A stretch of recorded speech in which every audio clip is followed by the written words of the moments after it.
मान्यवर विधायक श्री प्रसन्न आचार्य। स्पीकर मैडम, मु मान्यवर मंत्री को ठारू जानवाक चाहूँगी जे छत्तीसगढ़ रे महानदी उपरे प्राय 8टा 9टा बैरेज तैयारी कला परे छत्तीसगढ़ सरकार सेटा ओडिशा रे जो महानदी प्रवाहित होची तार उपरे बहुत बैड इम्पैक्ट पड़ी एवं हीराकुद डैम रो भविष्य मध्य संकटापन्न हेलानी एवं हीराकुद डैम तले महानदी रे अनेक समय वर्षर जल प्रवाहित हो नहीं। सुखासोड़ा गाँ जो ओडिशा रो महानदी आरंभ होईची से सुखासोड़ा गाँ मध्य सुखीगला खरा दिन समय तेणु विगत सरकार समय रे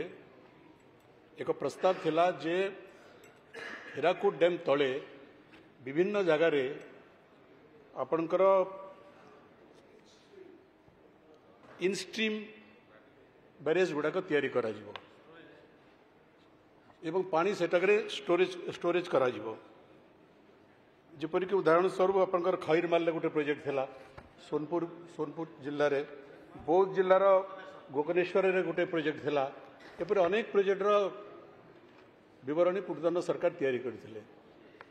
एवं 2टा प्रोजेक्ट टेंडर मध्य हो सारी था मुझे दूर जाने एवं यही सरकार दायित्व नाला परे कौनसी ना कौनसी कारण से टेंडर भी कैंसल कर दी शुणा जाउछि। मान्यवर मंत्री से संकात स्पष्टीकरण देवे कहीं कैंसल करागला एवं सरकार इनस्ट्रीम स्टोरेज करने हीराकुद बंध तले क्यों जगह योजना अच्छी केते टंकार व्यय अटकल से सेटा सरकार कार्यकारी करेंगे कि जदि करेंगे बजेट रे व्यवस्था करिसेंती कि मोर जानिबारे बजेट रे मात्र 7,800 कोटी टंकार प्रोविजन अच्छी एवं गोटे गोटे प्रकल्प अति कम 1000 कोटी टंकार आवश्यकता रही। तेणु सरकार ए संपर्क में एक गृह को एवं राज्यवासी को स्पष्टीकरण देवे कि माननीय मंत्री। माननीय स्पीकर मैडम, आमे छत्तीसगढ़ कथा जो मान्यवर वरिष्ठ सदस्य प्रसन्न आचार्य तांकर कथारे उल्लेख करुथिले तो विगत दिन रे छत्तीसगढ़ रे जो डैम होईची एवं हीराकुद जलबंध को पानी जो स्रोत एवं तलमुंड को इश्यू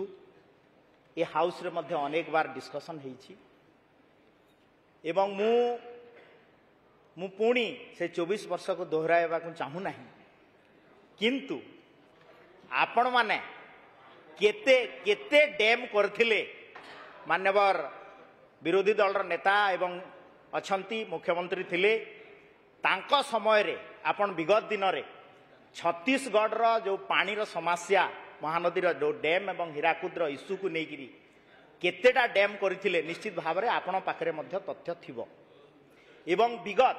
8 मास भितरे आमर जो कार्यक्रम ताकू को डैम करिबू एवं प्रपोजाल निश्चित भाव में आपण माने आपण मु मान्यवर वरिष्ठ विधायक प्रसन्न आचार्य तांकर गुडे मध्य प्रश्न थिला जे एठी से प्रश्न रे मु तांकर उत्तर मध्य आमे देइथिलु। एबे राज्य रे 31 गोटी बृहत मध्यम जल भंडार प्रकल्प 27 गोटी ब्यारेज प्रकल्प एवं पाखापाखी 72 गोटी आईएसएस स्ट्रक्चर योजना करा जीवा पई अछि एवं राज्य रे 79 गोटी क्षुद्र जल प्रकल्प निर्माण करिवार मध्य व्यवस्था अछि एवं एही व्यय अटकल पाखापाखी मु कहूतली एबे 51,000 कोटी टंकार ऊर्ध्व हेबो एवं आकु आमे पर्यायक्रम रे आपनकर जो कंसर्न निश्चित भाव में आगामी 5 वर्ष भितर जो आमर road map water resource department करा होची ताकू करिवु एवं स्पेसिफिकली जो आईएसएस स्ट्रक्चर कथा 2टा आपण कथा एठी उल्लेख करिसंती ताकू मु निश्चित भाव में आमर विभागीय अधिकारी सहित आमे कथा हेबु एवं डीपीआर को स्टेज रे अछि एवं जदि टेंडर हेतिला काहे कि टेंडर कैंसिल करागला निश्चित भाव में ताकू अनुध्यान करा हेबो।